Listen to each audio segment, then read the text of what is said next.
Nós começamos semana passada uma jornada de reflexão, a vida frutada, transformados dia a dia por Deus. Você pode ouvir essa mensagem completa ou no nosso canal do YouTube ou quem participa do nosso grupo no WhatsApp. Se você não está cadastrado, se eu gostaria de se cadastrar, procure o pessoal à saída e nós vamos então poder cadastrar você. Mas nós também estamos publicando, pelo menos no canal do YouTube, ainda não está publicado no Spotify, mas esperamos em breve poder fazer esse ajuste também. Nós estamos pensando sobre como a nossa vida pode ser, e nós pegamos uma ideia aqui da vida frutada, pegamos carona no conceito de café frutado. Ou seja, esse café que tem uma marca, ele tem características especiais aqui. Quando um barista, no caso que é esse especialista do café, ele analisa um café, assim como o sommelier ele avalia um vinho, ele descobre ali notas, características que são próprias daquele café. E no caso, nós fizemos uma pergunta na semana passada: se eu e você tivéssemos a nossa vida rotulada, o que as pessoas colocariam que são marcas, notas da nossa vida? Se alguém fosse preparar o rótulo da nossa vida, o que estaria descrito da nossa vida? Nossa vida seria frutada do quê? Nós estamos conversando também sobre café e nós somos apaixonados por café aqui. Semana passada falamos sobre a torra do café e hoje eu queria entrar em algo muito polêmico, mas muito importante quando nós falamos sobre café. Pode ou não pode pôr açúcar no café? Assim, qual que é a vontade de Deus sobre açúcar no café? Por que Deus criou o café e por que Deus criou o açúcar? Acho que Deus não criou para andá-los juntos, né? Então, eu quero lembrar com você, por que nós temos o hábito de pôr, ou criamos o hábito, surgiu o hábito de pôr-se açúcar no café? Isso tem a ver com a qualidade, especialmente aqui, pensando muitas décadas atrás, século passado, século retrasado, quando você tinha então pouca seleção e cafés muitos misturados aqui, impuros, com muitas outras coisas. Então ele era torrado, muito bem torrado, por isso que nós falamos semana passada que ganhou o apelido de café preto, porque ele é extremamente torrado e aí ele se torna muito amargo por isso. E aí, para conseguir lidar com esse café extremamente torrado, você precisa pôr o açúcar, né? Mas se você quer descobrir realmente o que tem num café, tem que ser sem açúcar, porque o açúcar, nesse sentido, ele serve para esconder os defeitos do café.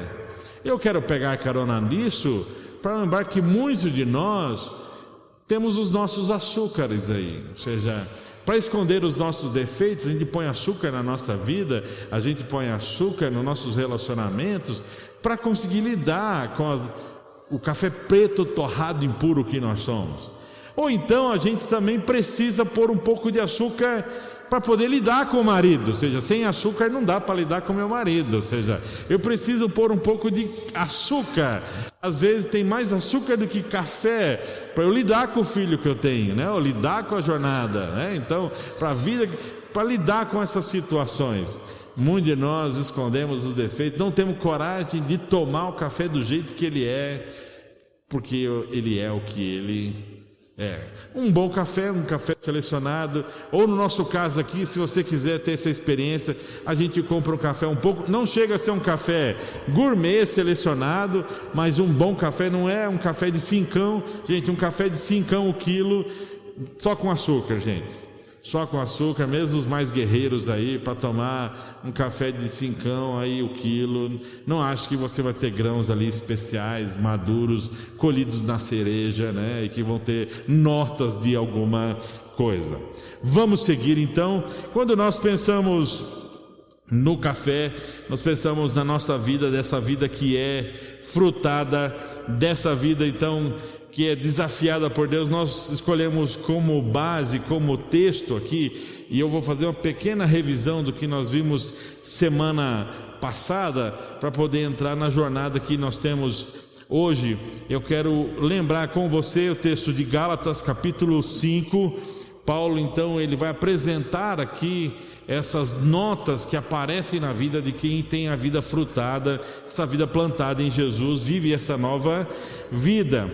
E eu quero não apenas ler a lista, eu quero estender alguns versos a mais, Gálatas 5, 22 a 25, mas vamos falar da vida com Deus.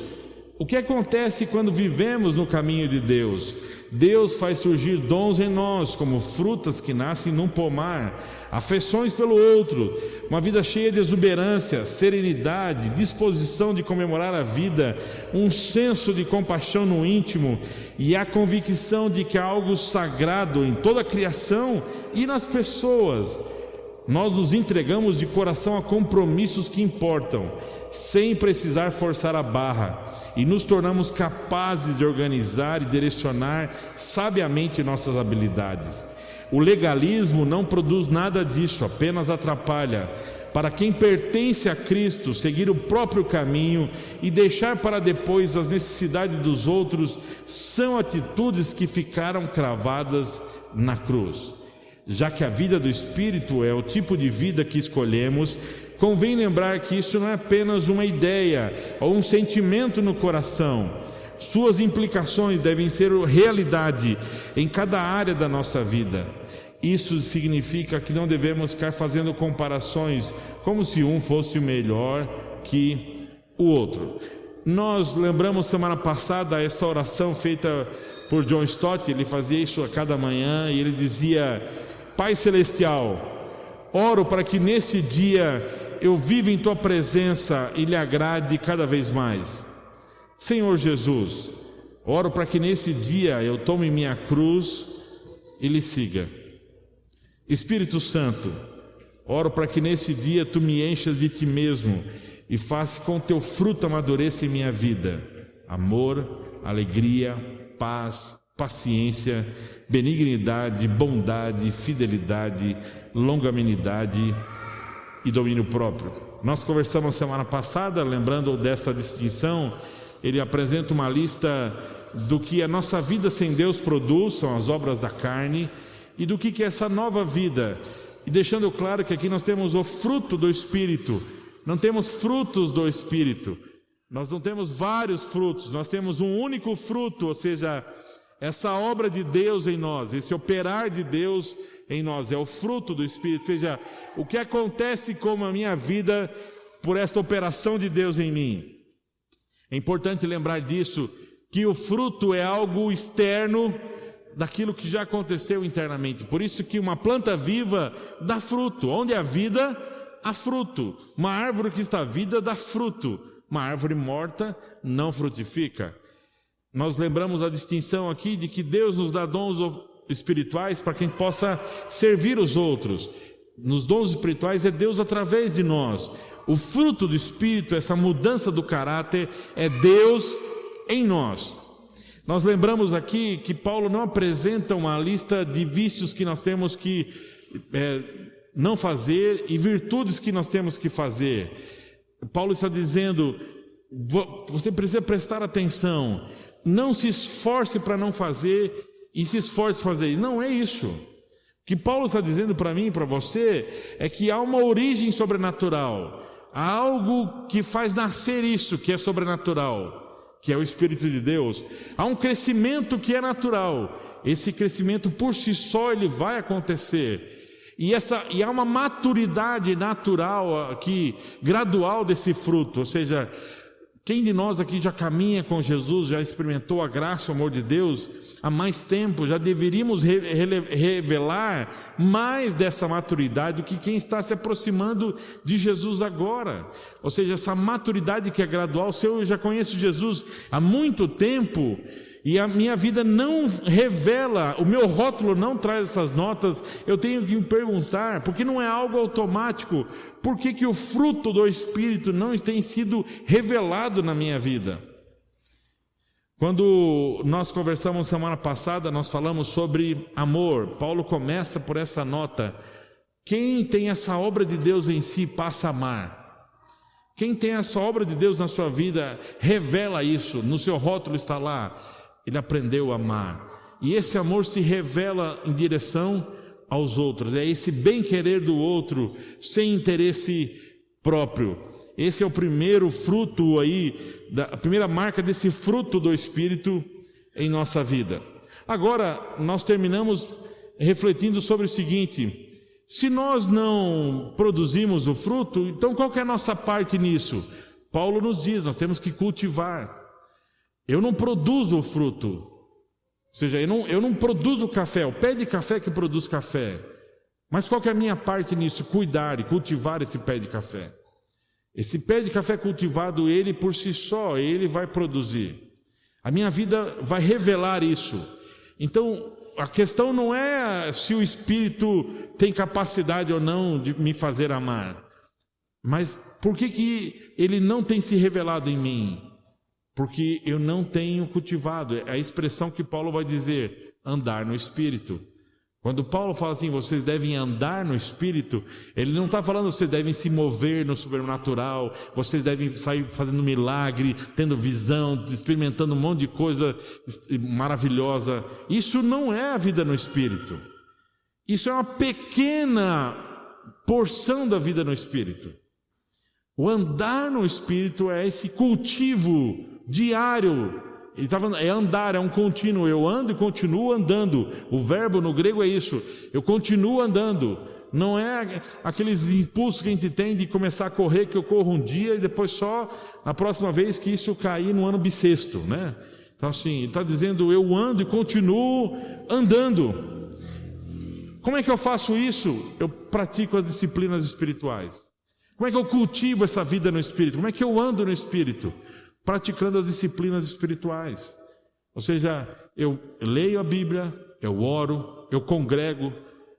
Congregar com os irmãos é uma disciplina espiritual. Ter amigos espirituais, investir na minha mente, solitude, jejum, tudo isso são disciplinas espirituais. Estudo. O que você tem lido ultimamente? Quais são se eu pegar a tua lista de livros, sobre o que você leu ultimamente? Se pegar o que você maratonou, o que você assistiu ultimamente? Nós estamos falando de cultivo, nós estamos falando de o quanto que eu invisto na minha vida espiritual. E aqui nós não estamos falando de uma vida monástica, que eu vou me isolar de tudo para viver só para isso. Nós estamos falando de uma vida ordinária. E Paulo ainda fala de que nós crucificamos a carne. E muita gente confunde isso. O que é esse crucificar a carne? Paulo não está falando de ficar brigando com o pecado. Paulo não está falando que eu e você ficamos aí correndo atrás para não fazer, ficar brigando com os pecados. A carne aqui é essa nossa natureza, a carne especialmente, aquilo que nos dirige, a nossa vontade, são os nossos desejos, é quando eu confronto a mim mesmo. Crucificar a carne é quando eu me pergunto, por que eu faço isso? Por que eu tenho esse desejo? Por que eu queria mesmo fazer isso? Eu queria que essa pessoa sofresse. Eu gostaria de ser elogiado. Eu queria ser reconhecido. É quando eu confronto os desejos e os valores que dirigem a minha vida que eu estou crucificando a carne. Então Paulo está dizendo, não fique aí só querendo você se resolver. Você precisa se confrontar. E como você faz isso? Levando isso à cruz. Eu levo esse meu desejo de ser reconhecido aos pés de Cristo. Por isso crucificar, levar aos pés de Cristo. Eu me humilho ao Senhor, Senhor. Eu tenho essa vontade, eu tenho esse desejo, eu tenho essa necessidade. Eu não consigo perdoar. É nesse momento que Paulo está dizendo, eu crucifico a minha carne. E quando eu junto isso com a prática da disciplina espiritual, que a palavra de Deus habita em mim, a vida de oração, o silêncio, as amizades espirituais, ou seja, a prática da vida comunitária, quando isso opera em mim, eu começo a perceber esse fruto que vai sendo revelado. Paulo vai continuar a lista, e a lista vai para uma segunda nota, e a segunda nota é a alegria. E para falar de alegria, e hoje nós vamos falar de alegria, eu separei aqui alguns clipes musicais. Para alguns aqui vai ser uma visita no tempo, aqui uma viagem no tempo, para a gente começar a falar de alegria.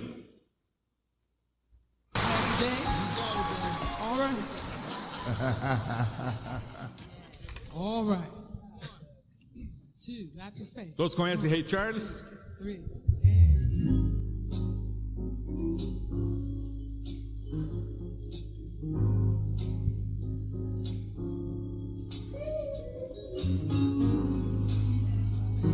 It's all right to put your hands together.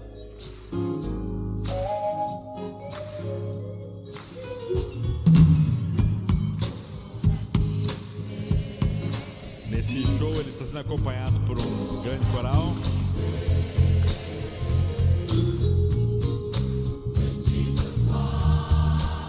O Happy Day não foi composta por ele, né?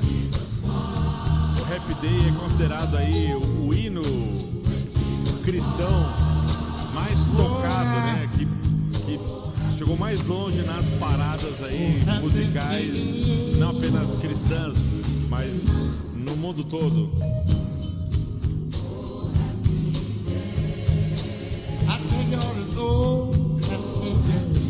Ray Charles não foi o único a gravar uma versão de Happy Day. O Happy Day veio gravar também. Elvis Presley gravou Happy Day, Aretha Franklin.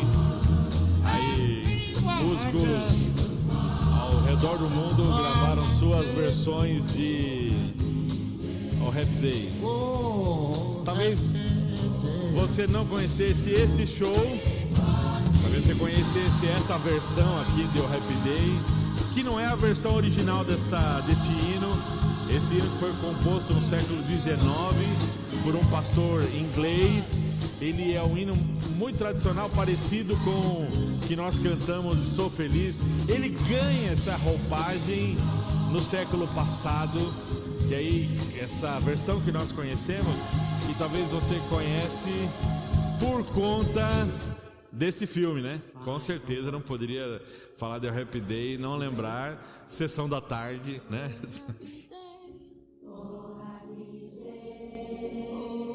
Come here and stand over here.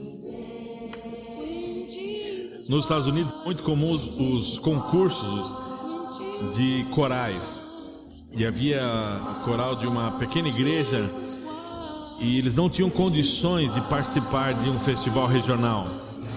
Então o regente daquele coral decide, então ele tem a decisão, e isso nós falamos de décadas atrás, então deles gravarem um LP com versões de 10 hinos tradicionais, vender esses discos, esses LPs, para poder juntar o dinheiro e participarem do festival. Eles que vão gravar essa versão que nós conhecemos, que é o Edward Singers Tour, né? Aí que gravam e criam essa versão. Eram 42 vozes, uma igreja muito simples, pequenas. Eles tinham apenas 3 microfones, que eles fizeram um semicírculo, colocaram esses 3 microfones ao centro, gravaram isso de um modo muito simples e objetivo, e eles conseguiram levantar os recursos necessários. Esta canção viajou o mundo, chegou até mim e você, na versão que aqueles jovens gravaram na sua igreja. Eles participaram do festival, não ganharam o festival, né? Não ganharam o festival, mas atravessaram o mundo com essa versão. Eles mesmos regravaram, esse coral existe até hoje, eles participaram de muitos programas de televisão. Se você acessar na internet, você vai ter muitas dessas gravações deles participando de programas e festivais e tudo mais. Mas eu queria lembrar mais uma. Eu vou pular o Elvis. Aí, eu quero lembrar essa versão aqui.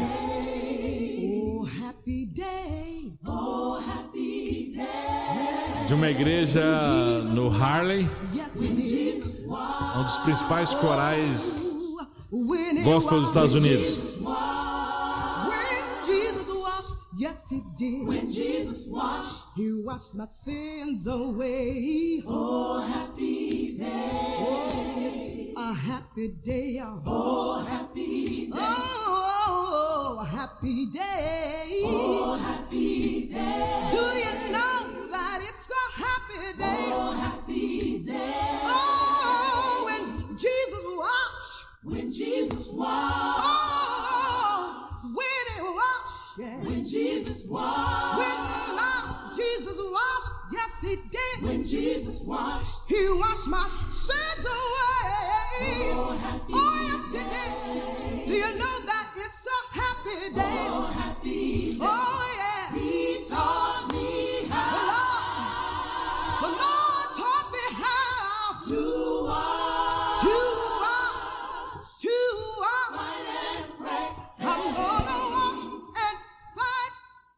A segunda nota que Paulo fala dessa vida frutada, desse fruto do Espírito em nós é a alegria. Por que eu quis separar esses três clipes aqui sobre a alegria? E eles representam algo muito importante na nossa compreensão sobre a alegria. Porque você tem uma música que fala de alegria e de pessoas que não vivem essa alegria. Se você perguntar, a maioria dos seus amigos conhecem o Happy Day. Talvez nem tenham ideia nem da letra, do que diz a letra. Talvez saibam só o que quer dizer dia feliz. O que é um homem que viveu a sua vida sem Deus, longe de Deus, cantando o dia feliz em que Jesus lavou os meus pecados? Fazendo um show para as pessoas sentirem euforia e, de alguma maneira, uma vibração muito positiva, mas sem viver aquilo. Quando nós assistimos o filme e nós vibramos com a qualidade, com a técnica vocal, mas nós temos novamente essa expressão, ou seja, o que é poder dizer que dia maravilhoso foi esse em que eu descobri que Jesus lavou os meus pecados? Que felicidade é essa do dia em que eu descobri que Ele lavou os meus pecados e que eu posso lutar, vencer e enfrentar a vida. Por isso que eu quis terminar com esse coral de igreja, porque eles podem cantar isso, de pessoas que encontraram Jesus, de pessoas que descobriram o que é essa felicidade, de pessoas que podem dizer, eu sei o que é a experiência desse dia feliz, em que eu descobri que eu sou um pecador perdoado, que eu descobri que eu fui amado por Deus e que Deus lavou os meus pecados na cruz, e que eu posso lutar, vencer e orar, porque assim, a minha vida é dirigida por isso. Por que eu quis lembrar disso para falar de alegria? Porque como é que se define alegria? Tente pensar aí. Defina a alegria. O que é a alegria? Você percebe que você não consegue definir? Nem a ciência consegue definir. Interessante isso. Se você pode procurar, há um esforço na filosofia, há um esforço na psicologia. Nós temos que lembrar aqui de Paul Ekman. Paul Ekman, um psicólogo na década de 70, ele observando as reações humanas através da sua face, e ele ficou depois muito conhecido por uma série que foi baseada na experiência dele, que é o Lie to Me, tipo assim, do Gleitman. E aí o Gleitman aqui é uma semelhança do Ekman, tipo assim, os roteiristas fizeram essa pegadinha aqui, que tem a ver com esse processo de você identificar pelos movimentos faciais se a pessoa está mentindo ou não. O que o Ekman, como cientista, um psicólogo, percebeu foi isso. Há emoções universais, reações que qualquer ser humano tem. Ele estudou, por exemplo, as pessoas na Papua Guiné, ou seja, e eles têm a mesma questão que uma pessoa na Europa, nos Estados Unidos, em qualquer lugar, ou seja, por isso que são emoções universais que todos nós temos. Aqui as 6 emoções básicas, ou seja, nós temos a tristeza, temos o medo, a raiva, o nojo, a surpresa e nós temos a alegria. Depois, na década de 90, ele vai incluir aqui uma 7ª emoção universal, que será o desprezo. Você esbarrou com isso numa animação. Você lembra de Divertidamente? Embora o Divertidamente tenha só 5, quem foi o consultor e esteve por trás do preparo desse filme? O Paul Ekman. Ele que ajudou os roteiristas a criar o Divertidamente. E eles trabalharam com 5 dessas emoções universais, pensando nessa adolescente O'Reilly de 11 anos lá, que vive dramas na sua vida. Se você, por exemplo, lembrar o argumento desse filme, esse filme, ele vai nos mostrar especialmente de que nós precisamos de tristeza na vida. E de que a alegria, o oposto dela não é a tristeza. de que de uma maneira que a gente precisa, isso faz parte do nosso desenvolvimento, alegria e tristeza trabalham na nossa vida. De que quando a gente não consegue lidar com isso, com tristeza, nós não conseguimos viver as alegrias. Se você rotulasse a alegria simplesmente como o oposto, sendo tristeza, tristeza é o oposto da alegria, você está simplificando de um modo a não entender a natureza humana e o que é a experiência de vida. Porque muitas vezes nós vamos perceber que tristeza e alegria caminham juntos e não como opostos. Eu quero lembrar com vocês Guimarães Rosa, embora ele não seja teólogo, nem tenha escrito nada sobre Bíblia, mas olha o que ele fala sobre alegria. Ele diz assim: Deus nos dá pessoas e coisas para aprendermos a alegria, ou seja, o que nos alegra, especialmente coisas e pessoas. Alguns de nós nos alegramos mais com pessoas, outros se alegram mais com coisas. Você precisa comprar alguma coisinha para se alegrar, né? Então assim, né? Tem que ter, senão não vai, não alegra, né? Você não chegar em casa com alguma coisa, sua esposa não alegra. Então, assim, você tem então aqui Deus nos dando pessoas e coisas. E depois ele fala, depois Deus tira, ele retoma coisas e pessoas para ver se já somos capazes de alegria sozinhos. Ou seja, se a gente consegue produzir alegria sem precisar de pessoas, sem precisar de coisas. Essa é a alegria que ele quer. O Guimarães Rosa escreveu um tratado de teologia, diz assim, olha, Deus gostaria que surgisse alegria em nós, sem nós precisarmos de estímulos externos, sem precisar nem de pessoas, nem precisar de coisas. Olha o que o Gandhi falou sobre a alegria. Ele falou assim, olha, a alegria está na luta, na tentativa, no sofrimento envolvido, e não na vitória propriamente dita, não só no resultado. Ele está dizendo, tem pessoas que querem encontrar alegria lá no resultado. A expectativa, a busca está de que se eu alcançar aquilo lá eu vou ter alegria. O que ele está dizendo, olha, você está perdendo muito do que você poderia ter de alegria, porque a alegria não está lá só no resultado final, porque muitas vezes nem sempre esse resultado vai ser o resultado que você espera. Só que você poderia ter desfrutado de algo no processo. Não só querer achar o pote lá no final do arco-íris. Machado de Assis, ele olhou para a experiência de vida e ele soube muito bem resumir isso. Não há alegria pública que valha uma boa alegria particular. E ó que ele não tinha Instagram, tá, gente? Ele não postou isso aqui não bombou, né? Ele não tweetou isso aqui. Mas o que ele está dizendo?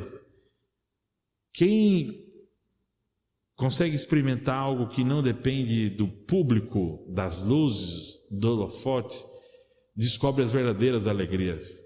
Ele está dizendo, tudo isso que é do público, dessas alegrias aqui que são públicas, não se comparam. Nenhuma delas substitui ter alegria particular. Ou seja, poder viver alegrias que não dependem do público, que não dependem dos outros. O quanto que eu e você estamos em busca de alegria? Perceba que a ciência não consegue definir alegria, é difícil explicar o que é alegria, só que nós somos criados para a alegria. Deus nos criou com a capacidade de nos alegrarmos. É da nossa natureza a alegria. E a gente sabe quando a gente está alegre. Embora você não consiga definir isso, o Ekman vai dizer que o nosso rosto mostra isso, mas nós experimentamos. Você sabe quando você experimenta ou não alegria. Eu quero olhar com você e perceber que a nossa vida, nós experimentamos alegrias naturais. Antes de falar dessa alegria que é espiritual, eu preciso perguntar, você tem desfrutado de alegrias naturais? Antes de mergulhar para isso que Paulo nos chama a atenção do fruto do Espírito, no mínimo você tem encontrado alegrias naturais na sua vida?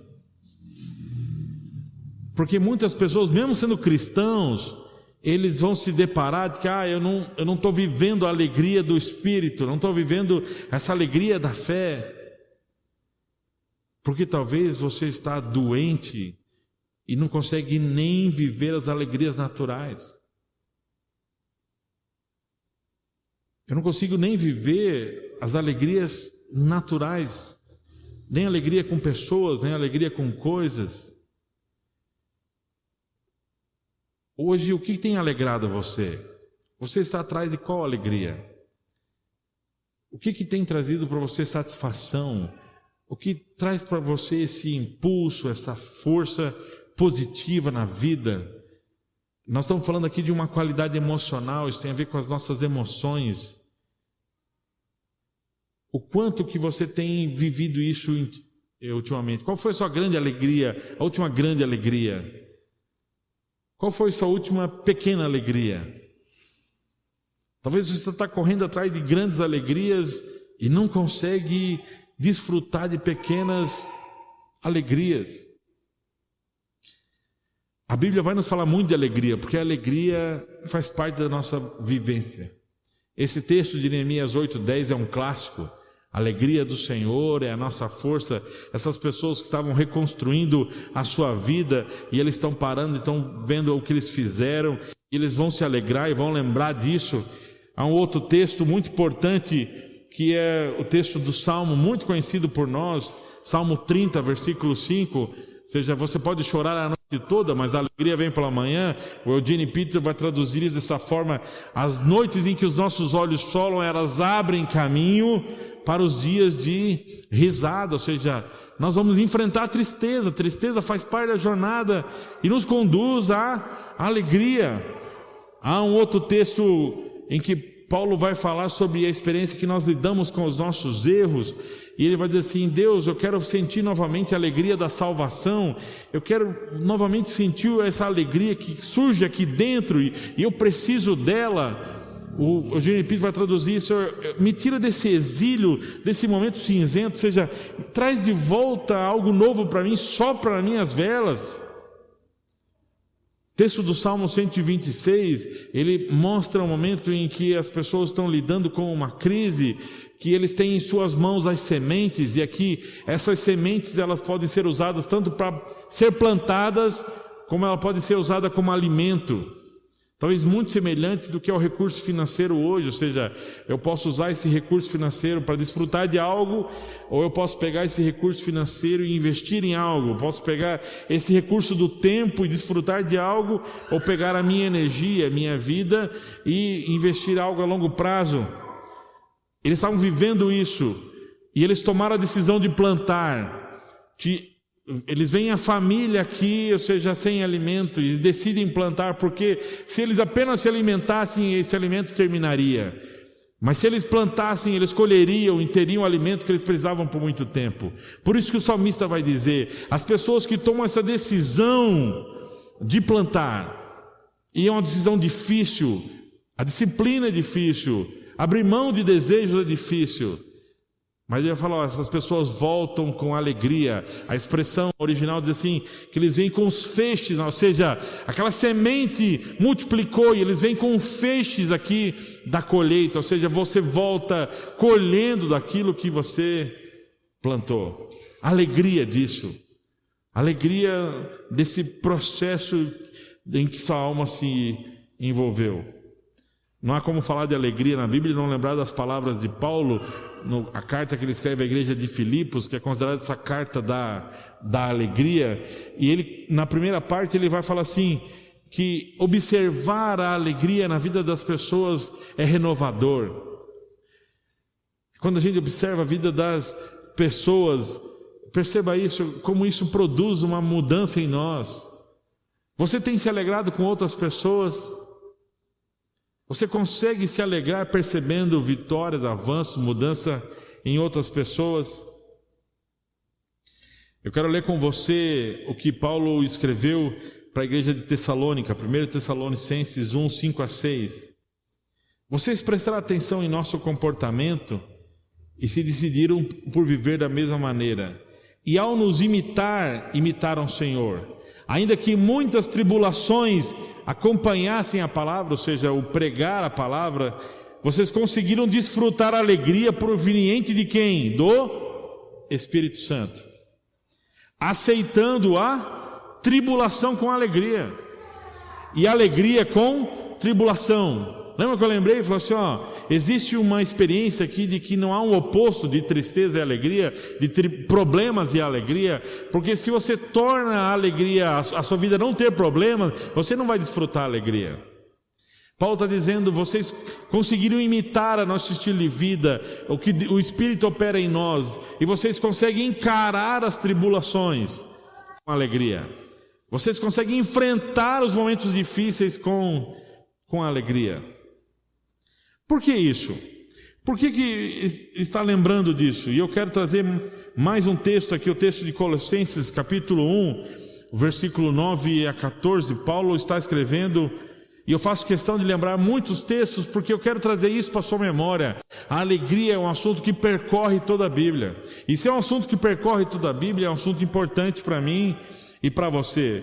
Primeiro capítulo da carta de Paulo à igreja de Colossos, aos Colossenses, e ele vai dizer assim: saibam que desde o primeiro dia em que ouvimos a respeito de vocês, nós não paramos de orar, pedindo que Deus desse a vocês uma mente sábia e espiritual, para que adquiram uma compreensão perfeita de como Deus trabalha. Entenda o que é a vida com Deus, Paulo está dizendo. Entendam o que é a vida com Deus. Oramos para que vocês vivam bem para o Senhor e o deixem orgulhoso do trabalho que realizam em seu jardim. Vocês aprenderam como Deus trabalha e aprenderam como fazer o trabalho de vocês. Oramos para que permaneçam firmes em toda a jornada, sem precisar fazer força, mas dependendo do poder glorioso que Deus nos dá. E Paulo continua: é o poder que suporta o insuportável e se derrama em alegria e gratidão ao Pai, que nos faz fortes o suficientes para que tenhamos parte de tudo no glorioso e belo que Ele tem para nós. Paulo está dizendo, Deus derrama algo em nós que a gente não teria de outra forma, que a gente consegue encarar o insuportável. Ele derrama alegria em nós. Ou seja, não há apenas a alegria natural, há uma alegria que é espiritual, e essa alegria espiritual, ela encara a vida de um jeito diferente. Quando Paulo escreve aos Romanos, explicando o que é o reino de Deus, ou seja, como vivem as pessoas que pertencem a Deus, ele vai dizer, o reino de Deus não tem a ver com o que vai para o estômago. Entendam isso, tem a ver com o que Deus faz com a sua vida, quando Ele a conserta e completa a sua obra com alegria. O reino de Deus tem a ver com alegria. Quem pertence ao reino tem alegria. Quem vive e revela o fruto do Espírito, uma nota, uma dessas marcas no rótulo, chama-se alegria. E não são alegrias naturais, são alegrias espirituais. Por que eu quero chamar a atenção sobre isso?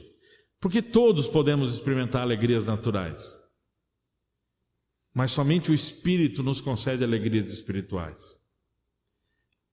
Essa alegria que enfrenta a tribulação não é nossa. Eu não me encho dessa alegria. É Ele que me dá essa alegria. Como é que eu consigo suportar esse dia difícil? Não é porque eu sou, é quem Ele me tornou.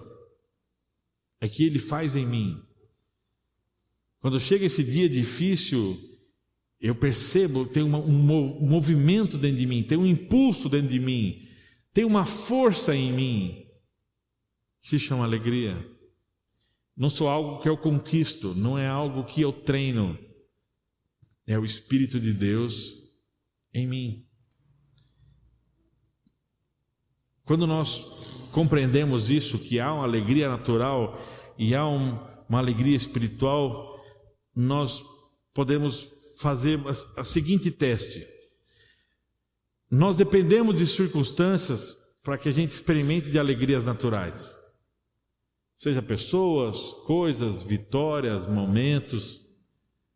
E a nossa vida faz isso. E Deus se alegra conosco. Inclusive, bênçãos espirituais são parte dessas alegrias naturais. O fato de você receber bênçãos espirituais aqui não quer dizer que você tem alegria espiritual. Porque você ainda depende de algo que acontece fora de você. Ah, Deus me deu um emprego. Isso é uma bênção que veio sobre a sua vida. E eu espero que você se alegre. E essa alegria é natural. Porque se você recebe uma bênção e não se alegre, você está doente. Porque se você não consegue se alegrar naturalmente, você está doente. Porque alguém naturalmente iria se alegrar de ser abençoado. Por Deus ou por qualquer pessoa. Alguém te deu um presente. Você foi abençoado. Naturalmente você deveria se alegrar. Isso não é alegria. O fato de ser uma bênção espiritual não quer dizer que é alegria espiritual. Como é que eu identifico essa alegria espiritual? Alegria espiritual é esse movimento em mim que me faz transformar a circunstância. Porque naturalmente aquela circunstância me levaria à tristeza. Naturalmente aquela circunstância me levaria ao desânimo. Naturalmente aquela circunstância me faria voltar atrás. Naturalmente o meu homem natural, a minha mulher natural me faria abandonar, parar, voltar atrás, desistir. Mas tem algo que acontece em mim, que se move em mim, que me faz transformar aquela circunstância. É isso que a Bíblia fala de alegria espiritual. Por isso que Paulo vai falar assim, que é a tribulação com alegria. Eu consigo encarar a tribulação, porque essa alegria transforma como eu atravesso a tribulação. Eu não dependo apenas de ter momentos bons para ser alegre, porque essa alegria que Ele opera em mim, e eu não estou falando de gente de animador de festa. Quando eu falo de alegria aqui, eu não estou falando de palhaço, eu não estou falando de gente que sai sorrindo, que jacaré, né? De jacaré. Eu não estou falando de ser extrovertido, porque muitos dos extrovertidos não têm alegrias espirituais, se escondem nisso. Você pode ser tímido, introvertido, está cheio de alegria espiritual. Uma coisa é você sair rindo, contando piada, só que por dentro você é uma pessoa amarga, que murmura, que não confia na soberania de Deus. Quem tem alegria espiritual pode não sair por aí gargalhando, não estar rindo, né, à toa, só que não reclama, não murmura, confia. Quando bate a provação, descansa. É isso que a Bíblia fala de alegria espiritual. Esse poder que acontece aqui dentro, esse movimento que vem da maturidade espiritual, do fruto do Espírito em mim, porque eu me alegro em Deus. E aí eu enfrento essa alegria, aquela circunstância, e a alegria transforma a circunstância. Há um desafio para mim e para você, porque se a alegria natural ela é circunstancial, a alegria espiritual ela é contínua. Mas como assim contínua, pastor?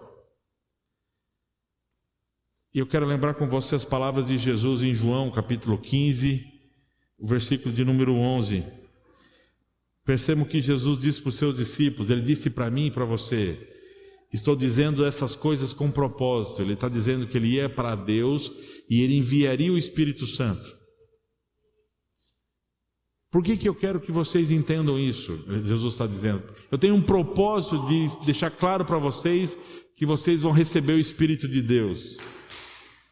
Que a minha alegria seja a alegria de vocês. Ele está falando isso antes, numa madrugada em que ele vai ser açoitado e ele vai sofrer muito. E em dias, ele está falando isso na véspera de agonias profundas, na véspera da crucificação.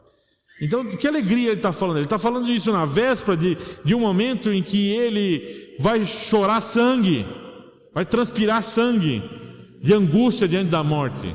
De que alegria ele está falando? Eu quero que vocês tenham em vocês o que eu tenho, que é como nós enfrentamos a vida.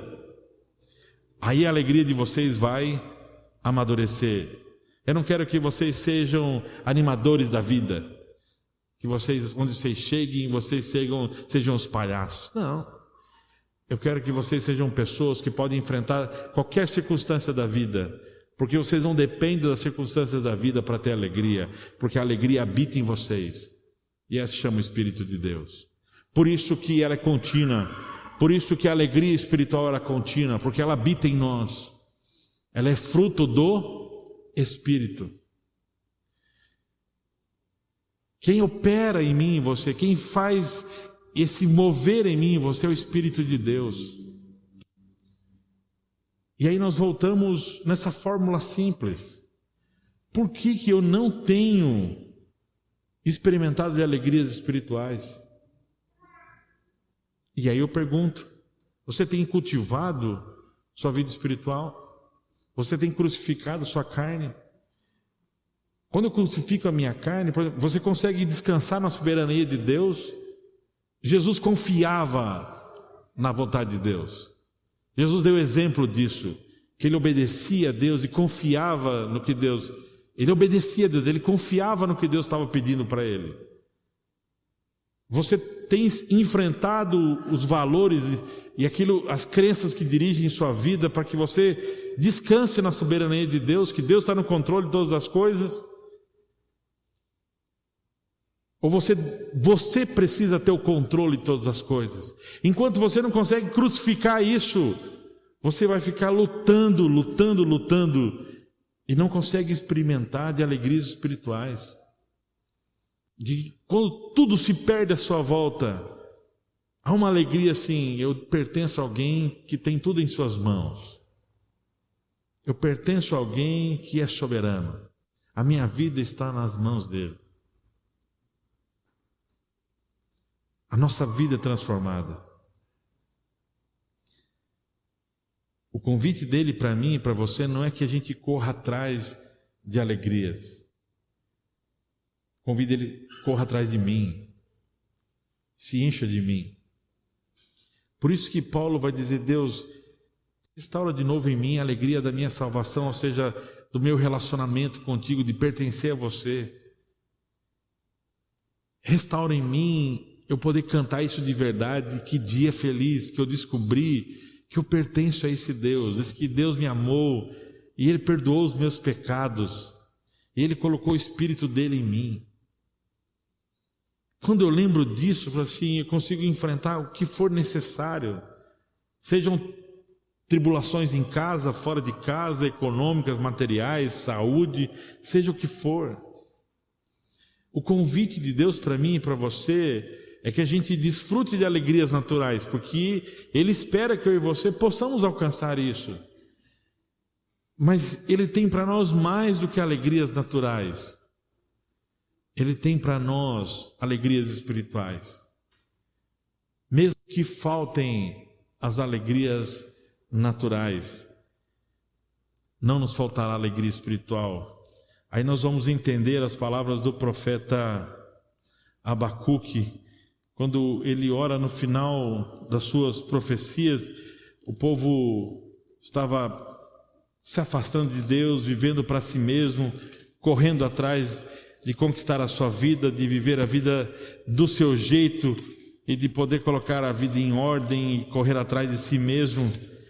E o profeta Abacuque vai dizer: mesmo que não haja figos na figueira e as uvas na videira não amadureçam, mesmo que não se colham azeitonas e os campos de trigo não produzam, mesmo que os apriscos estejam sem ovelhas e as estrebarias sem gado, desde já cantem louvor jubilante ao Eterno. Pulem de alegria diante de Deus o Salvador, por saber que o governo do Eterno será vencedor. Sinta-se fortalecido e encorajado. E eu termino lembrando de uma experiência que eu tive, um dos momentos mais angustiantes da minha vida. Eu estava na minha igreja de origem em Joinville, e a igreja passou por um momento muito difícil, que foi o racha da igreja. Quando a liderança da igreja se desentendeu e saiu uma parte de uma igreja para formar uma nova igreja. Eu fiquei nesta igreja. E a decisão de ficar nessa igreja foi um momento muito difícil, porque eu fui humilhado, eu fui injustiçado. E eu estava sentado à frente, E estava no louvor, no momento do louvor, e eu no meu coração amargo, reclamando, sofrendo, dizendo para Deus por que eu estava sofrendo toda aquela humilhação, injustiça, porque as pessoas não entendiam por que eu não tinha ido com o outro pastor. Eu era o braço direito do pastor e o pastor rachou a igreja e saiu. Por que eu estava ali? As pessoas diziam que eu fiquei ali apenas por causa do salário que eu recebia da igreja e tudo mais. E eu murmurando, reclamando, e a música que estava cantando era uma música sobre bem dizer a Deus. E naquele momento o Espírito Santo de Deus me fez uma pergunta: você consegue me bendizer agora? Você consegue me bendizer agora? Você consegue me louvar agora? Por que você não consegue me louvar agora? Naquele momento eu sentei e comecei a chorar. Poucas vezes eu chorei na minha vida. Naquele momento Deus curou a minha alma de descansar na soberania dele. Eu lembro de ter ficado acho que uns 15 minutos ali chorando em prantos. Deus me perdoa. Me perdoa. Por esquecer quem tu és. Por não confiar que tudo está nas tuas mãos. Que embora eu esteja sofrendo, sendo humilhado, eu pertenço a você e não a essa circunstância. A minha vida está nas tuas mãos e não na vida dessas pessoas. Deus nos criou e quer nos abençoar com alegrias naturais. E eu espero que sua vida, você desfrute de alegrias naturais. Só que você não precisava estar aqui para aprender sobre alegrias naturais. Mas Deus te trouxe aqui para lembrar para você que Ele te criou para que você desfrute de alegria espiritual. E quem oferece isso é o Espírito de Deus, somente Ele. Por isso que Ele decidiu colocar o Espírito dEle em mim e em você. Por isso que Ele nos fez habitação do Espírito, para que continuamente eu e você pudéssemos ser alegrados por Ele, ser movidos por Ele, ter a parceria, a presença dEle em nós. As alegrias naturais dependem das circunstâncias. Quando experimentamos das alegrias espirituais, nós transformamos as circunstâncias. Que a semana o Espírito se revele em você, lhe traga essa força, essa direção, esse descanso, esse impulso que nos faz enfrentar as adversidades, a tribulação. Como Jesus mesmo falou assim, é essa alegria que eu quero que vocês experimentem. Foi para isso que eu vim. Esse foi o propósito da minha vida. Essa obra dele em mim e em você. Vamos orar? Jesus, nós não temos como disfarçar. Nós podemos fazer isso para os outros. Nós podemos maquiar a nossa vida. Nós podemos esconder dos outros o que vivemos, o que sentimos. Mas o Senhor sabe como está a nossa alma. O Senhor sabe quem de nós tem no mínimo vivido alegrias naturais. Muitos de nós não conseguimos nem lidar com as frustrações de termos e não termos alegrias naturais. Quem de nós está com o coração amargurado? Quem de nós tem na sua boca apenas fel? Quem de nós apenas reclama? Quem de nós não consegue nem se alegrar com as coisas naturais? Mas, sobretudo, o Senhor conhece como está a nossa vida espiritual, como está o teu fruto em nós. Deus, ajuda-nos a cultivar a nossa vida, a crucificar a nossa carne. Nós queremos ser movidos por essa alegria espiritual. Essa alegria que não depende de circunstâncias, que não depende de presentes, que não depende de bênçãos, que não depende de pessoas. Essa alegria que é definida pela Tua presença em nós. Essa alegria que o Senhor se move em nós. Traz-nos de volta, Deus, para viver esta alegria. Restaura em nós esta alegria. Restaura em nós esta verdadeira alegria. Nós queremos poder cantar no dia da tribulação. Que dia feliz que Jesus lavou os meus pecados. Ajuda-nos, Senhor. É a nossa oração em nome daquele que morreu para que a nossa alegria fosse verdadeira, a nossa alegria fosse espiritual. Nós oramos em nome de Jesus.